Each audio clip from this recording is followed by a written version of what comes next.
રહ્યા છો NN news. હું છું એન્કર અર્પિતા પટેલ. હવે જોઈએ અગત્યના સમાચાર. ડિંડોલી વિસ્તારની ઘટના. ટ્રાન્સપોર્ટના વેપારી પાસે 50 લાખની ખંડણી માંગવામાં આવી. ડિંડોલી પોલીસે વૈભવ મણો શોભાલસિંહ અને આદિત્ય ઉર્ફે આદિ દુપ્રસાદ મંગલ ગોડની ધરપકડ કરી. એક બાળ કિશોર સહિત 3 લોકોની ધરપકડ કરી. લોરેન્સ બિશ્નોઈના નામે વેપારીને ઘેરીને માંગી હતી ખંડણી. ડિંડોલી પોલીસે ગુનો નોંધી આરોપીઓની કરી ધરપકડ. પોલીસે 3 આરોપીઓની કરી ધરપકડ. વેપારીને રોડ પર ઘેરીને પિસ્તલ બતાવી માંગી હતી ખંડણી. ખરેખર બિશ્નોઈ સાથે કોઈ સંપર્ક હતો કે નહીં તે પોલીસ તપાસ જરૂરી છે. NN news Surat.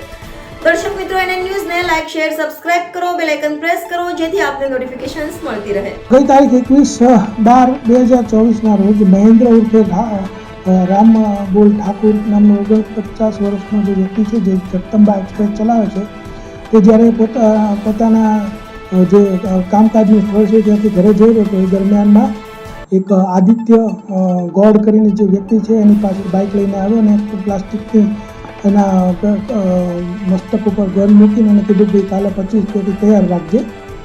અને ત્યારબાદ એક ચાલુ ફોન હતો અને ફોનમાં એક વૈભવ રાજપૂત કરીને છે, જેણે એના ફોનમાં પણ કીધું કે તું તૈયાર રાખજે એમ કરીને ધમકી આપી. અને પછી ત્યાંથી યુ ટર્ન લઈને બાઇકવાળો નીકળી ગયો. ત્યારબાદ પોલીસના ધ્યાનમાં આ મામલો આવ્યો તો જે તે વખતે આ ફરિયાદ લેવામાં ફરિયાદ લેતા ખબર પડી કે ડિટેક્ટ થયું પોલીસને હ્યુમન રિસોર્સથી અને અલગ અલગ ઢબે પૂછપરછ કરતાં ખબર પડી કે આમાં આ લોકો સામેલ છે. એમાં 2 બાળકિશોર છે અને બાળકિશોર એટલે કે કાયદાના સંઘર્ષમાં આવેલા બાળકો છે અને 2 બીજા આરોપીઓ છે, વૈભવ અને આદિત્ય. એમાં જે એક મુખ્ય જે બાળકિશોર છે તે પોતે નાની મોટી ચોરીઓ કરતો હતો અને એ દરમિયાનમાં કોઈ કમાતો ન હતો, એટલે વારે ઘડી અને ઘરેથી કોઈ એને પસંદ કરતા નહોતા, કારણ કે આર્થિક રીતે કોઈ સમૃદ્ધ થતો નહોતો. એટલે એને કોઈ પણ ગેંગને જોઈને કે કોઈ પણ મૂવી જોઈને કે કોઈ પણ વેબ સિરીઝ જોઈને કોઈ પણ રીતે એને મનમાં વિચાર આવ્યો કે કોઈ પણ ખંડણી માગીએ તો આ રીતે પૈસા એને સરળતાથી મળી જાય.